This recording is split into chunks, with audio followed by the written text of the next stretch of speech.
কসম আল্লাহর কসম, খোদার কোরআন আমার হাতে নিয়ে বলছি, লেনিনের আদর্শ দিয়ে দুর্নীতিমুক্ত সমাজ গড়া যাবে না, কার্ল মার্কসের আদর্শ দিয়ে দুর্নীতিমুক্ত সমাজ গড়া যাবে না, মাও সেতুংয়ের আদর্শ দিয়ে দুর্নীতিমুক্ত সমাজ গড়া যাবে না। সমস্ত দলমত, তন্ত্র মন্ত্র, সমাজতন্ত্র, রাজতন্ত্র, সমস্ত তন্ত্রকে পায়ের তলে ডলে দিয়ে এই জাতির মানুষ যদি আল্লাহর কোরআন প্রতিষ্ঠিত করতে পারে, তারপরে দুর্নীতিমুক্ত সমাজ গঠন হবে। এর আগ পর্যন্ত দুর্নীতিমুক্ত সমাজ কোশ্চিনকালও গঠন হতে পারে না, পারে না, পারে না। তাহলে একটা কথা ভালো করে শোনেন, আল্লাহ রাসূল ১৫০০ বছর আগে বলে গিয়েছেন, আল হালালু বাইয়িন ওয়াল হারামু বাইয়িন। হালাল স্পষ্ট এবং হারাম সুস্পষ্ট। যেটা হালাল আল্লাহ করে দিয়েছেন ওটা আলেম হোক, সাধারণ মানুষ হোক, সবার জন্য সমান। আর যেটা হারাম আল্লাহ করেছেন, আল্লাহ যেটা নিষেধ করেছেন, ওটা আলেম বলেন আর জালেম বলেন আর সাধারণ মানুষ বলেন, সবার জন্য সমান করেছেন কে? তাহলে ভালো করে বুঝে নেন, ইসলামে যদি রাজনীতি থাকে, রাজনীতি যদি দুনিয়ার মানুষ করে, দুনিয়ার জালেম শাসক যারা, তারা যদি দুনিয়ায় দুর্নীতি কায়েম করার জন্য, তারা যদি নিজের পেট কামানোর জন্য, দুনিয়ায় নিজেদের আভিজাত্য অহংকার বাড়ানোর জন্য রাজনীতি করতে পারে, আলেম যারা, কোরআনের দায়ী যারা, তারা ইসলাম কায়েম করার জন্য শতবার রাজনীতি করতে পারে। আল হালালু বাইয়িন ওয়াল হারামু বাইয়িন। যেটা হালাল স্পষ্ট, হারামও স্পষ্ট। তাহলে সাধারণ মানুষ যারা, কাফের, ফাসেক, ফুজ্জার যারা, যারা নিজেদের স্বার্থ হাসিলের জন্য, দুনিয়ায় দুর্নীতি শাসন কায়েম করার জন্য এরা যদি রাজনীতি করতে পারে, আলেমরা কোরআন বিজয়ের জন্য, আলেমরা কোরআন কায়েমের জন্য হাজারবার রাজনীতি করতে পারে। ঠিক না ভাই? ঠিক। এটা কোরআনের দাবি। প্রিয় ভাইরা আমার, তাহলে আল্লাহ তাআলা বলেছেন ইসলামী রাষ্ট্রের মৌলিক লক্ষ্য কি, উদ্দেশ্য কি, এই আয়াতের আলোকে আমরা জানব। যেহেতু আল্লাহ তাআলা রাষ্ট্রের কথা বলেছে, তাহলে রাষ্ট্র যেখানে আছে দলের কথাও সেখানে আছে, থাকবে। আর রাজনীতি না করলে দল করতে পারবেন না, দল না করলে ইসলাম রাষ্ট্রভাবে কায়েম করতে পারবেন না। হাজারো ওয়াজ করে কোনোদিন রাষ্ট্র ইসলাম কায়েম হবে? আসুন, আল্লাহর রাসূলও তো রাজনীতি করেছেন, করেন না? জোরে বলেন, করেন না? তিনি করেছেন এই কোরআন নীতি। এটাই হচ্ছে রাজনীতি। যেটাই হলো কোরআন নীতি সেটাই হলো রাজনীতি, কারণ এটার ওপরে কোনো নীতি নাই। আল্লাহ রাসূল এই নীতিটা করেছেন। আসুন আল্লাহ তাআলা কি বলছেন আমরা একটু সামনে যাওয়ার চেষ্টা করি। প্রিয় ভাইরা আমার, আমরা ইনশাআল্লাহ দেখতে পাচ্ছি আজকের গোটা বাংলাদেশের প্রত্যেকটা মানুষের ভিতরে একটা আনন্দের ফোয়ারা লেগেছে। প্রত্যেকটা মানুষের ভিতরে, বিশেষ করে যারা ছাত্র, যারা ছাত্রী আছে, যাদের রক্তের বিনিময়ে আমরা নতুন করে আবার একটা স্বাধীনতা অর্জন করতে পেরেছি, সেই সমস্ত ভাইদের জন্য, সেই সমস্ত বোনেদের জন্য আমাদের প্রাণ খুলে দোয়া করতে হবে, যারা নাকি আমাদেরকে জুলুমের হাত থেকে, নির্যাতনের হাত থেকে, অন্ধকার আয়না নামক ঘর থেকে মুক্তি দিয়েছে। যে সমস্ত ভাইদের রক্তের বিনিময়ে আমরা এই স্বাধীনতা আবার নতুন করে পেলাম, আমরা প্রাণ খুলে তাদের জন্য দোয়া করব, আল্লাহ যেন তাদেরকে শহীদি মর্যাদা দান করেন। পড়েন আল্লাহুম্মা আমিন। আর এটাই কোরআনের নির্দেশ। আল্লাহ তাআলা কোরআনুল কারীমের তিনটি জায়গায় বলেছেন। কি বলেছেন স্পষ্ট করে শুনে নেন।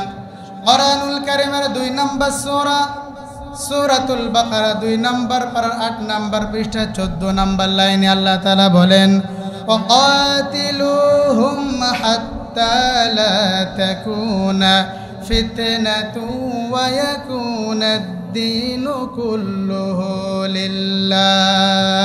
জোরে বলুন আল্লাহু আকবার। এই কথাটা আমি মোল্লার না আল্লাহর? জোরে বলেন, আমি মোল্লার না আল্লাহর? আল্লাহর কথায় কি কোনো ভুল আছে নাকি? আল্লাহর কথায় কোনো ভুল নাই। আল্লাহ বলেন ততক্ষণ পর্যন্ত সংগ্রাম করো, কাতিলহুম, ততক্ষণ পর্যন্ত সংগ্রাম করো, ততক্ষণ পর্যন্ত আন্দোলন করো, ততক্ষণ পর্যন্ত কেতাল করো, যতক্ষণ পর্যন্ত এই জমিন থেকে অন্যায় অপরাধ দূর না হয়ে যায়। বিপ্লব মানে জীবন দেওয়া, বসে থাকা নয়, সে কোনো দিন আসবে না রে, করো যদি ভয়। ঠিক না ভাই? ঠিক। আজকে যে ছাত্ররা জীবন দিয়েছে, এরা যদি ভয় করত, এরা যদি জীবনের মায়া করত, এই বিপ্লব কি আসতো?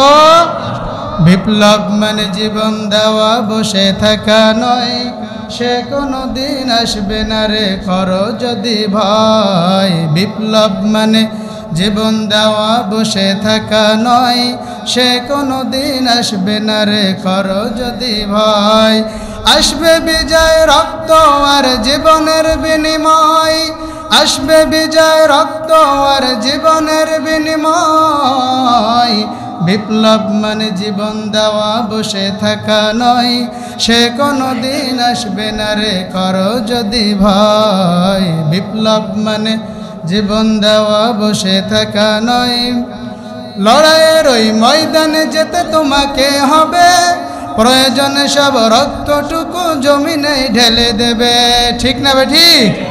লড়াইয়ের ওই ময়দানে যেতে তোমাকে হবে, প্রয়োজনে সব রক্তটুকু জমিনে ঢেলে দেবে। তবুও তোমায় লড়তেই হবে, মানিবে না পরাজয়। বিপ্লব মানে জীবন দেওয়া বসে থাকা নয়, সে কোনো দিন আসবে না রে করো যদি ভয়। বিপ্লব মানে জীবন দেওয়া বসে থাকা নয়, সে কোনো দিন আসবে না রে করো যদি ভয়। প্রিয় ভাইরা আমার, যে সমস্ত ভাইরা রক্ত দিয়েছে, শহীদ হয়েছে, আমরা সবাই তাদের জন্য দোয়া করব, আল্লাহ যেন তাদের অতীতের গুনাহ খাতাগুলো মাফ করে দেন। আমরা পড়ি আল্লাহুম্মা আমিন। চলুন আমরা আমাদের আয়াতের দিকে যাই। ইসলামী রাষ্ট্রের মৌলিক লক্ষ্য উদ্দেশ্য কি? যেহেতু আমরা এখন এমন একটা সময় পার করছি, একটু আওয়াজ করে বলেন তো, আমরা কি কোরআন দিয়ে এই সোনার বাংলাদেশ চলুক আমরা কি চাই? অন্যায় মুক্ত, শোষণ মুক্ত, দুর্নীতি মুক্ত সোনার বাংলা গড়ে উঠুক, এটা কি আমরা চাই? কসম আল্লাহর, কসম খোদার, কোরআন আমার হাতে নিয়ে বলছি, লেনিনের আদর্শ দিয়ে দুর্নীতিমুক্ত সমাজ গড়া যাবে না, কার্ল মার্কসের আদর্শ দিয়ে দুর্নীতিমুক্ত সমাজ গড়া যাবে না, মাও সেতুংয়ের আদর্শ দিয়ে দুর্নীতিমুক্ত সমাজ গড়া যাবে না। সমস্ত দলমত, তন্ত্র মন্ত্র, সমাজতন্ত্র, রাজতন্ত্র, সমস্ত তন্ত্রকে পায়ের তলে ডলে দিয়ে এই জাতির মানুষ যদি আল্লাহর কোরআন প্রতিষ্ঠিত করতে পারে, তারপরে দুর্নীতিমুক্ত সমাজ গঠন হবে। এর আগ পর্যন্ত দুর্নীতিমুক্ত সমাজ কোশ্চিনকালও গঠন হতে পারে না, পারে না, পারে না। এজন্য কোরআনটা আপনাকে গঠন করতে হবে ওইভাবে, যেভাবে কোরআন গঠন করতে বলেছে। তো আসুন চলেন যাই। আল্লাহ বলছেন সূরা হজ্জের 41 নম্বর আয়াত, আল্লাযীনা ইম্মাক্কান্নাহুম ফিল আরদ।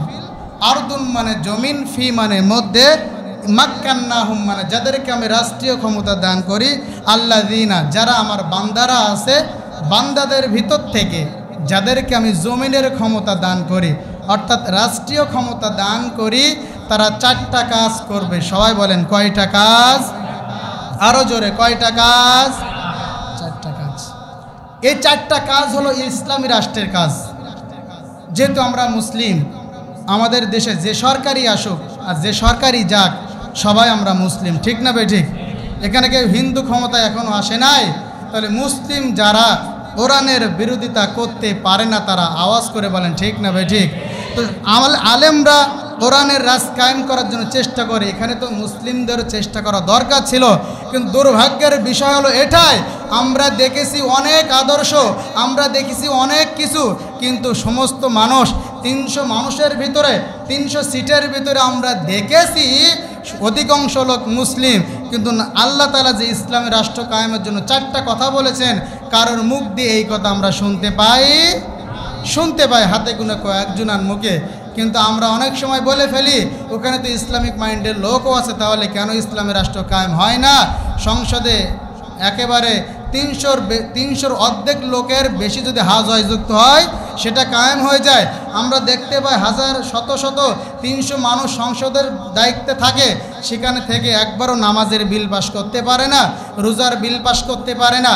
কিন্তু আল্লাহ তাআলা কি বলেছে শোনেন, যাদেরকে আমার বান্দাদের ভিতর থেকে রাষ্ট্রীয় ক্ষমতা দান করি, তারা কাজ করবে 4টা। আওয়াজ করে বলেন কয়টা?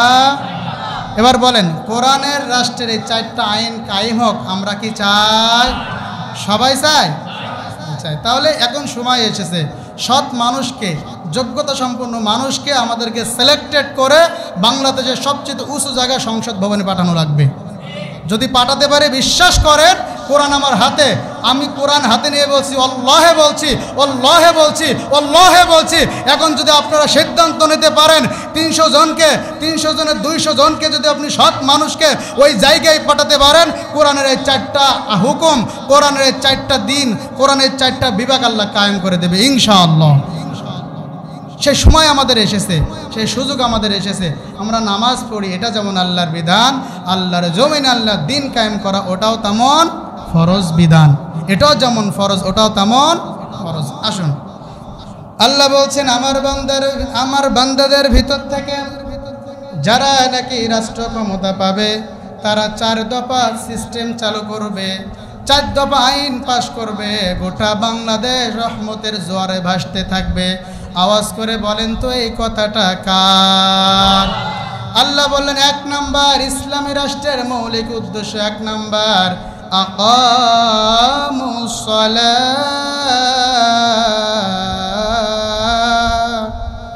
আল্লাহ তাআলা বলেন 1 নাম্বার তারা নামাজ কায়েম করবে, সংসদে নামাজের বিল পাশ করে গোটা বাংলাদেশের মানুষকে নামাজ পড়া বাধ্যতামূলক করে দেবে। এটা ইসলামী রাষ্ট্রের কাজ। আজকে নামাজ তো তারাই কায়েম করতে পারবে যারা নাকি নামাজের মর্যাদা বোঝে, যারা নাকি নামাজের গুরুত্ব বোঝে, যারা নাকি নামাজের বরকত বোঝে। কিন্তু আমরা দেখতে পাই বিগত দিনে এমন এমন মানুষগুলো এই দেশের জন্য কাজ করেছে যারা নামাজের বিল পাস করা তো দূরের কথা, অধিকাংশ মানুষ নামাজই পড়ে না। অথচ আমরা মুসলিম বলে দাবি করে একবারও নামাজের কথা আমাদের মুখে শোনা যায় না। অথচ আমরা দেখেছি, অনেক সময় দেখেছি, চোখের সামনে দেখেছি, হাজার হাজার দৃষ্টান্ত তুলে ধরতে পারবো। নামাজিরা নামাজ পড়ে বেড়েছে, প্রশাসনের লোক আমাদের অনেক ভাইরা না বোঝার কারণে, বামপন্থী রাজনীতির সাথে জড়িত হওয়ার কারণে অনেক প্রশাসনের ভাইরা, আল্লাহর বান্দারা নামাজ পড়ে বাইরে চলে গিয়েছে, তাদের উপরে লাঠি দিয়ে টর্চারিং শুরু করেছে। এটা কি ভুল বললাম? আরে না, এরকম হাজারো দৃষ্টান্ত দেখাইতে পারবো। ও আল্লাহর বান্দারা ভালো করে শুনে নেন, তাহলে নামাজটা কায়েম তো তারা করতে পারবে যারা নিজে নামাজ পড়ে, যে নিজে নামাজের গুরুত্ব বোঝে। দেখেন না এই দেশের সবচাইতে জনপ্রিয় বক্তা, এই দেশের সবচাইতে গোটা বাংলাদেশ নয় গোটা ওয়ার্ল্ডের হৃদয়ের স্পন্দন, মুসলমানদের স্পন্দন, আল্লামা দেলোয়ার হোসেন সাইদি সাহেব বলেছিলেন, আমি 40 বছর ওয়াজ করেছি, বাংলাদেশের আনাচে কানাচে আমার মতন কোনো বক্তা ওয়াজ করে নাই। এরপরে আমি 40 বছর ওয়াজ করে যেটা করতে পারি নাই, 5 মিনিট সংসদের ভিতরে গিয়ে সেটা আমি করেছি। কারণ ওয়াজ করে দিন কায়েম করা যায় না। এই জন্য তো আল্লাহর রাসূল তিনি রাজনীতি করেছিলেন। আল্লাহর রাসূল তিনি ইসলামী আন্দোলন করেছিলেন। মক্কায় কিন্তু নামাজ ফরজ হয় নাই, মদিনায় নামাজ ফরজ হয়েছিল। এজন্য আপনাকে আমাকে ওই নবীর ওয়ারিস যারা, ওই নবীর উত্তরসূরি যারা আমানতদারিতা বোঝে, যাদের ভিতরে তাকওয়া আছে, যাদের ভিতরে চরিত্র আছে, ওই মানুষগুলাকে ওই জায়গায় পাঠানো লাগবে। ঠিক না ঠিক? তাহলে নামাজটা কায়েম হয়ে যাবে।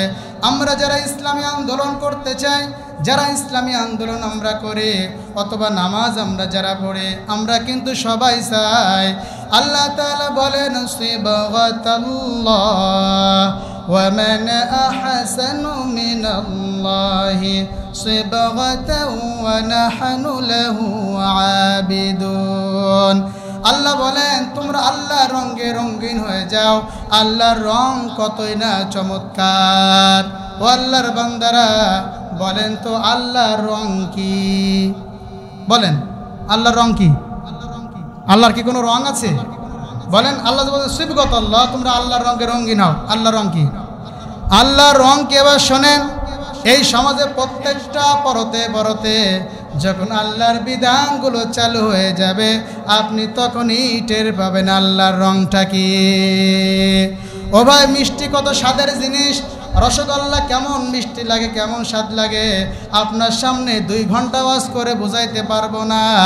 একটা 10 টাকা দিয়ে মিষ্টি কিনে এনে আপনার গলায় ঢুকুই দিতে পারলে 2 ঘন্টা ওয়াজ করা লাগবে না।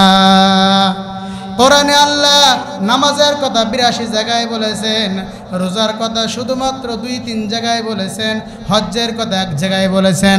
এভাবে করে কয়েকটা গুরুত্বপূর্ণ ইবাদতগুলো আল্লাহ কয়েক জায়গায় বলেছেন।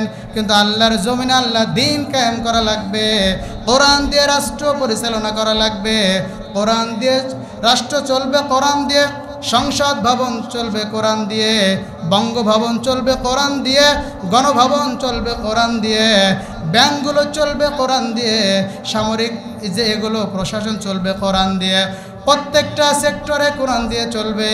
বলেন তো প্রত্যেকটা সেক্টর কোরআন দিয়ে চলতে পারে কি পারে না?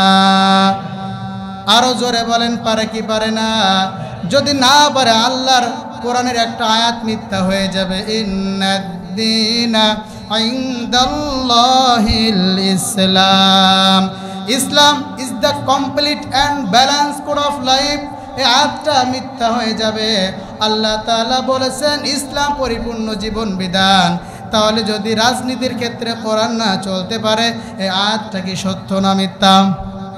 মিথ্যা হয়ে যাবে।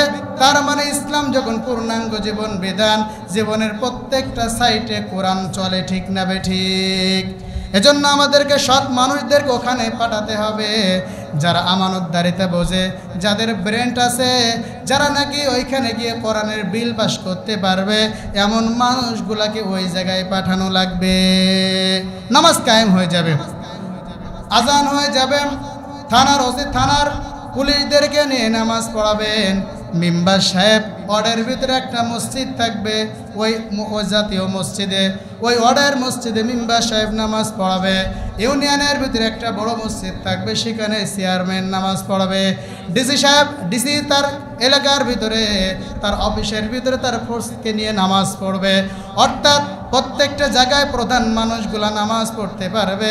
কিন্তু আমাদের সমাজটা তো এমন সমাজ, এই যে আমি আপনাদেরকে ইমাম মসজিদে নামাজ পড়াই ইমাম, কিন্তু সমাজে কোনো বিচার আছে রে, কিন্তু ইমামকে নাই না, নাই। বুখারী শরীফের একটা অধ্যায় আছে, কিতাবুস সুলহ, মীমাংসিত বিষয়। এই অধ্যায়ে আল্লাহ রাসূলের একটা বিখ্যাত ডায়লগ আছে। ডায়লগটা কি জানেন? আল্লাহর রাসূল বলেছেন, যেখানে গন্ডগোল হয়, যেখানে মারামারি হয়, যেখানে হাঙ্গামা দাঙ্গামায় বাধায়, সেখানে আমাকে নিয়ে যাও, আমি সমাধান করে দেবো। সুবহানাল্লাহ পড়েন। তার মানে তিনি মসজিদের ইমাম, তিনি রাষ্ট্রেরও। ওমর রাদিয়াল্লাহু তাআলা আনহু মসজিদের ইমাম, রাষ্ট্রেরও। আবু বকর রাদিয়াল্লাহু তাআলা আনহু মসজিদের ইমাম, রাষ্ট্রেরও। আলী রাদিয়াল্লাহু তাআলা আনহু মসজিদের ইমাম, রাষ্ট্রেরও। উসমান রাদিয়াল্লাহু তাআলা আনহু মসজিদের ইমাম, রাষ্ট্রেরও ইমাম। এইরকম মানুষদেরকে আমাদের হতে হবে, যে ব্যক্তি আমাদের রাজনীতির ময়দানে আমাদেরকে নেতৃত্ব দিয়ে সৎ পথ দেখায়, সঠিক পথে নিয়ে যেতে পারবে, আবার তার পেছনে আমরা ইক্তেদা করতে পারি, এমন মানুষগুলোকে যাচাই করতে হবে, ঠিক না ঠিক? প্রিয় ভাইরা আমার, তাহলে নামাজের বিল পাস করতে হবে, এটা হচ্ছে ইসলামী রাষ্ট্রের 1 নম্বর কাজ। যদি আল্লাহ চান এই বাংলাদেশে কখনো ইসলামী রাষ্ট্র ক্ষমতায় যায়, ইসলামী রাষ্ট্র কায়েম হয়ে যায়, সেই দিন দেখবেন নামাজের বিল যখন পাস হয়ে যাবে, প্রত্যেকটা সেক্টরে যখন নামাজ পড়া শুরু করবে, প্রত্যেকটা সেক্টরগুলো দুর্নীতিমুক্ত হয়ে যাবে, প্রত্যেকটা সেক্টর অসৎ দুর্নীতিমুক্ত হয়ে যাবে। এরপরে আল্লাহ বলেন ওয়াতাউজ যাকাত, ইসলামী রাষ্ট্রের 2 নম্বর কাজ হলো তারা যাকাত আদায় করবে। আল্লাহ তাআলা বলেছেন যাকাত আদায় করবে। আর আমরা কি করি বলেন তো? যাকাত দেই, যাকাত দেই। যাকাত দেওয়াটা ইসলামের সিস্টেম নয়, যাকাত আদায় করাটা ইসলামের সিস্টেম। যাকাত আদায় করতে হয়। কেন যাকাত আদায় করতে হয়, আর আল্লাহ কেন এটা রাষ্ট্রের দায়িত্ব দিয়েছে, একটা ব্যাখ্যা দেব। আল্লাহ কেন রাষ্ট্রের দায়িত্ব দিয়েছে? রাষ্ট্র এই যাকাতটা কালেকশন করবে, রাষ্ট্র এই যাকাতটা আদায় করবে। কেন করবে? এবার একটা ব্যাখ্যা দিচ্ছি, শোনেন।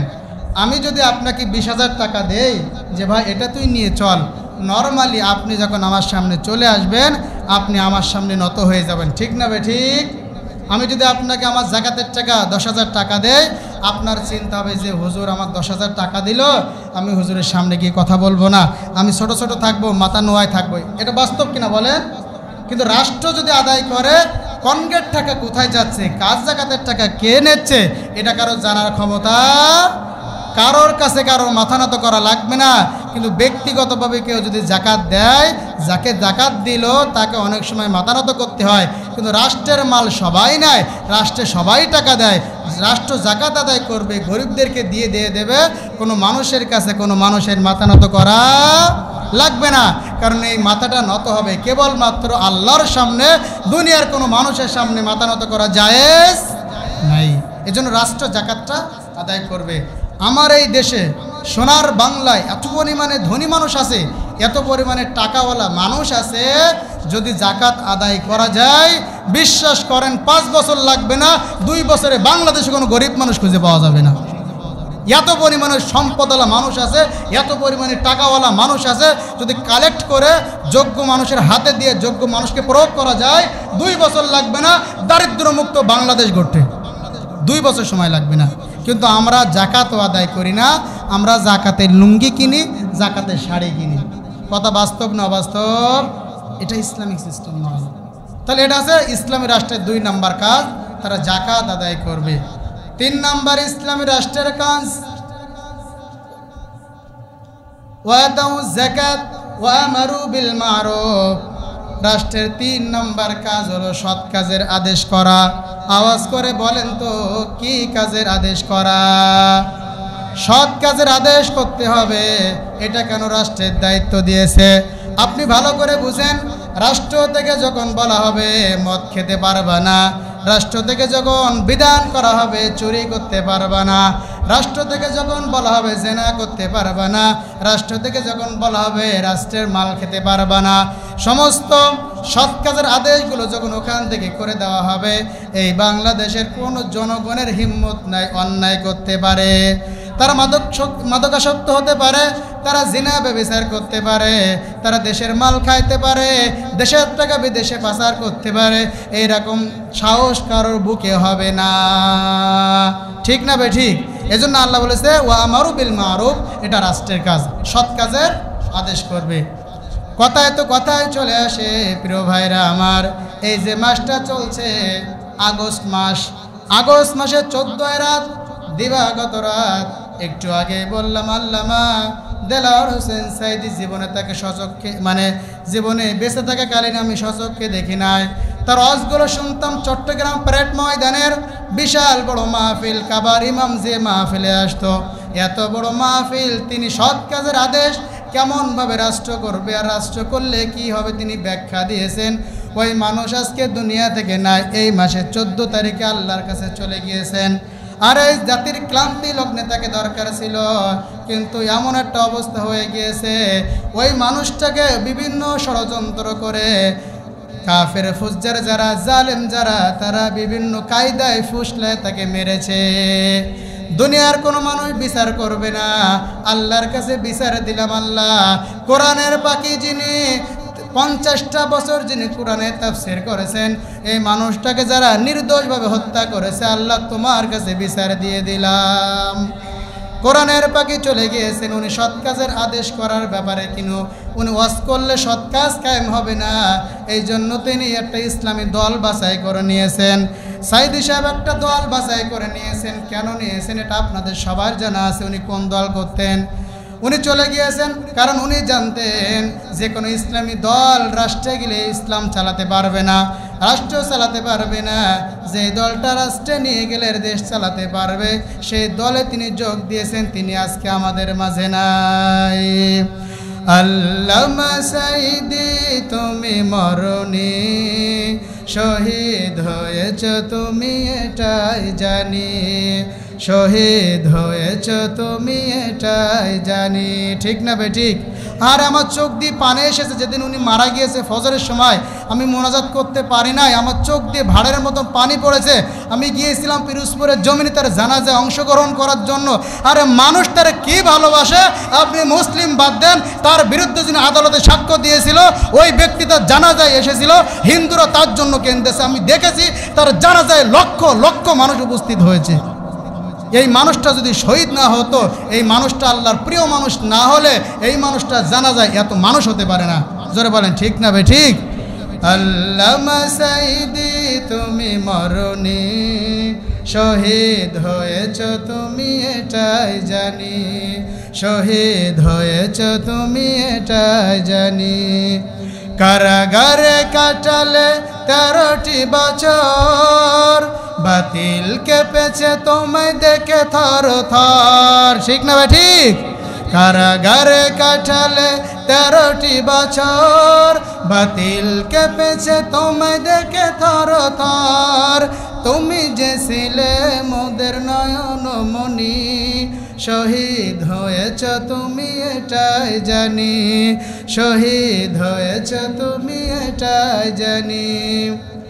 দেহ মাঝে যতদিন ছিল তব প্রাণ, বলেছিলে তুমি সেই প্রভুরই কালাম। জোরে বলেন ঠিক না ভাই ঠিক?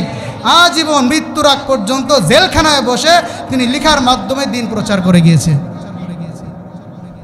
প্রিয় ভাইরা আমার, জেলখানায় বসে তিনি একটা বই লিখেছে, নিন্দিত জাতি নন্দিত গন্তব্য, একটা বই লিখেছে। এটাই প্রমাণ করে তিনি আজীবন ইসলামের জন্য কাজ করেছে। দেহ মাঝে যতদিন ছিল তব প্রাণ, বলেছিলে তুমি সেই প্রভুরই কালাম। তাই তো তোমায় ভাবি প্রতিদিনই, শহীদ হয়েছ তুমি এটাই জানি, শহীদ হয়েছ তুমি এটাই জানি। দেখা তো হবে না আর এই জীবনে, দেখা হবে জান্নাত ফুল বাগানে। দেখা তো হবে না আর এই জীবনে, দেখা হবে জান্নাত ফুল বাগানে। এই আশা কবুল করো আল্লাহ তুমি, শহীদ হয়েছ তুমি এটাই জানি, শহীদ হয়েছ তুমি এটাই জানি। পড়েন আল্লাহুম্মা আমিন।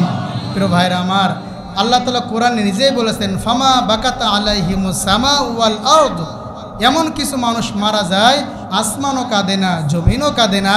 তার মানে বোঝা যায় এমন কিছু মানুষ আছে তারা মারা গেলে আসমানও কাঁদে, জমিনও কাঁদে। আসমান যখন কাঁদে বৃষ্টি হয়, আসমান যখন হাসে তখন বিজলি চমকায়। আমরা দেখেছি পিরোজপুরের জমিনে লক্ষ মানুষ আমরা পানিতে ভিজেছি। এই যে পাঞ্জাবিটা আপনারা দেখছেন, ওই দিন আমার এই পাঞ্জাবিটা গায়ে ছিল, এই পাঞ্জাবি ভিজে গিয়েছিল, এই পাঞ্জাবি গায়ে শুকায় গিয়েছিল।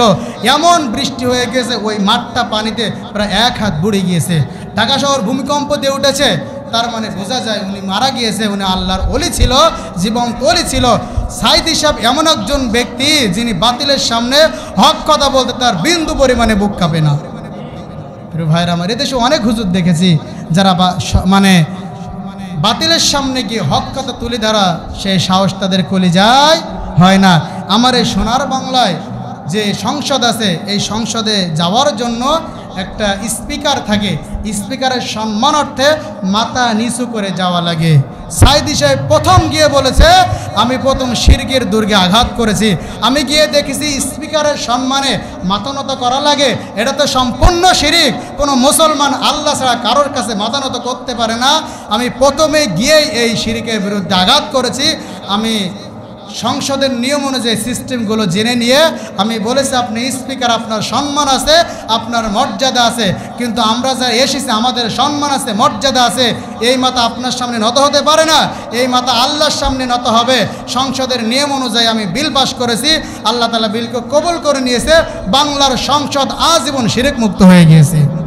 সুবহানাল্লাহ বলেন। আজীবন এই বাংলাদেশ যতদিন থাকবে ইনশাল্লাহ বাংলাদেশের সংসদে মাথা নত নামক শিরিকটা জীবনে করা লাগবে না কারো।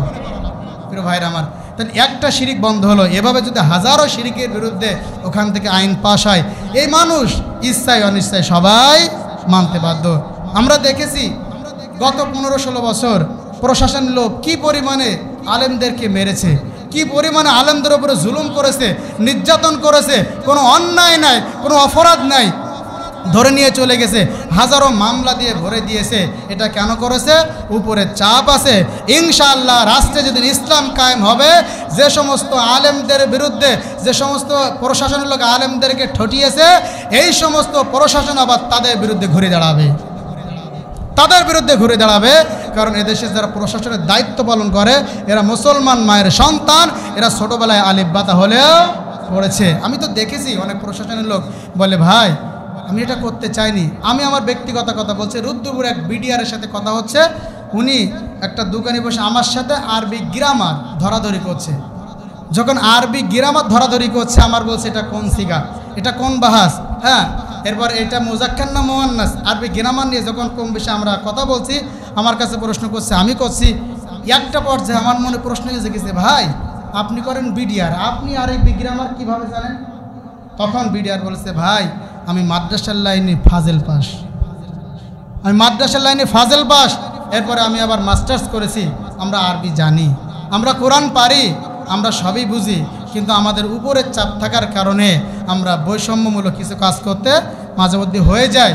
এটা আসলে আমাদের বিবেকের কাছে আমরা ধরা, তারপরও চাকরির জন্য এটা আমাদের মাঝে মধ্যে করতে হয়। আমরা বিশ্বাস করি আমাদের প্রশাসনের ভাইয়েরা এত অবাধ্য নয়, এরা তো মুসলমান মায়ের সন্তান, হয়তোবা চাকরির জন্য এটা করেছে।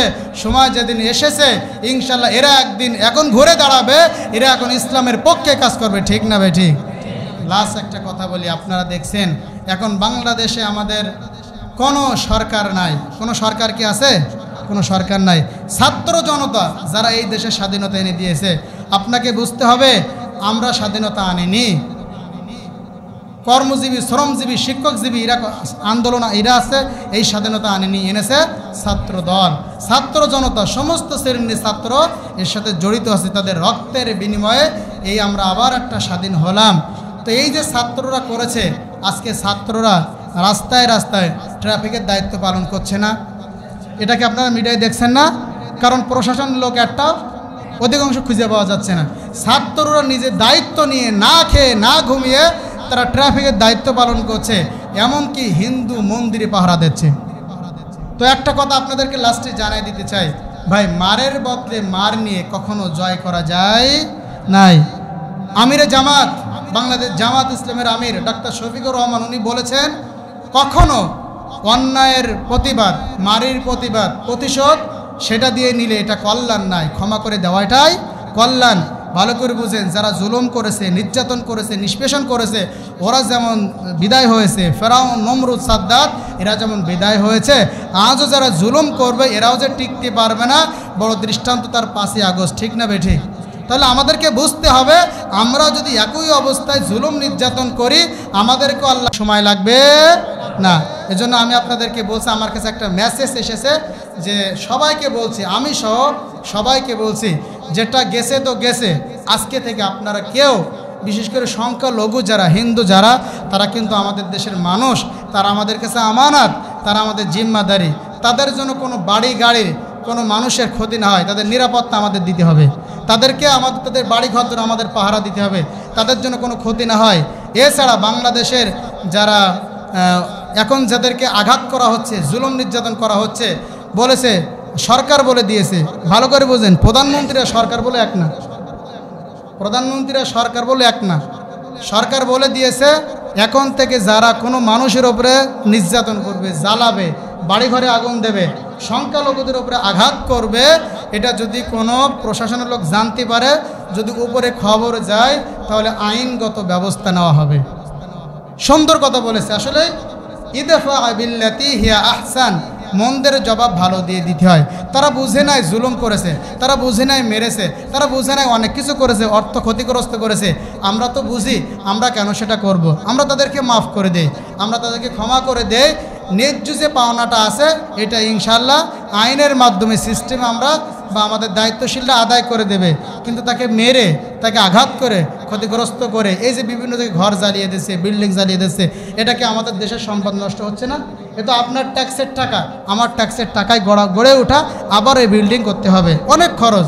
তো নির্দেশ এসেছে উপর থেকে, সরকারের পক্ষ থেকে, যে আপনারা এইগুলো আর করবেন না, যেটা করেছেন তো সেটা করেছেন, এইগুলো আর করবেন না, আজকে থেকে থামেন।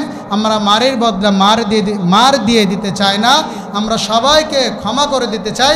আসেন আপনারা আমাদের বুকে, যেটা গেছে গেছে, আল্লাহর কাছে মাপছে, আসুন ইসলামী আন্দোলনের দিকে, আসুন ইসলামী রাষ্ট্র কায়েম করার জন্য আমরা চেষ্টা করি। আল্লাহ কবুল করুক, পড়েন আল্লাহুম্মা আমিন। ইসলামী রাষ্ট্র 4 নম্বর কাজ, ওয়াতানহাউনা আনিল মুনকার, তারা অসৎ কাজে বাধা দান করবে। অসৎ কাজটাকে নিষিদ্ধ করে দেবে, শুধু মুখে নয় আইন করে ওটা নিষিদ্ধ করে দেবে। সুদ চলবে না, ঘুষ চলবে না, টেন্ডারবাজি চলবে না, দুর্নীতি চলবে না, মাদকাসক্ত চলবে না, বার চলবে না, অশ্লীল গান বাজনা চলবে না, সব আইন করে নিষিদ্ধ করা লাগবে। এটা ইসলামী রাষ্ট্রের কাজ। এরকম একটা সুন্দর সমাজ গঠন হোক। বলেন তো, যে সমাজের মানুষ নামাজ পড়ে, রাষ্ট্র যাকাত আদায় করে, নামাজের বিল পাস করা, অসৎ কাজ হয় না, সৎ কাজ হয়, আর জান্নাত কি বাকি আছে? এরকম একটা সমাজ আমরা চাই কি চাই না? সবাই চায়। চাই কারা কারা? হাত তুলে দিন একটু, লিল্লাহে তাকবীর। আল্লাহ এই দেশটাকে ইসলামী রাষ্ট্র হিসেবে আল্লাহ আপনি কবুল করেন, পড়েন আল্লাহুম্মা আমিন। তো আমরা সেই রাষ্ট্র কায়েম করার জন্য চেষ্টা করব। ইসলামী রাষ্ট্র কায়েম হলে পরে এই দেশের সমস্ত মানুষ, মুসলিম অমুসলিম, হিন্দু বৌদ্ধ খ্রিস্টান, সমস্ত শ্রেণীর মানুষ আমরা জানমালের নিরাপদ নিয়ে বাঁচতে পারবো। আল্লাহ পাক আমাদেরকে ইসলামী রাষ্ট্র গড়ার তৌফিক দান করুক, আল্লাহুম্মা আমিন। ওয়া আখিরু দাওয়ানা আনিল হামদুলিল্লাহি রাব্বিল আলামিন। আসসালামু আলাইকুম ওয়া রাহমাতুল্লাহ।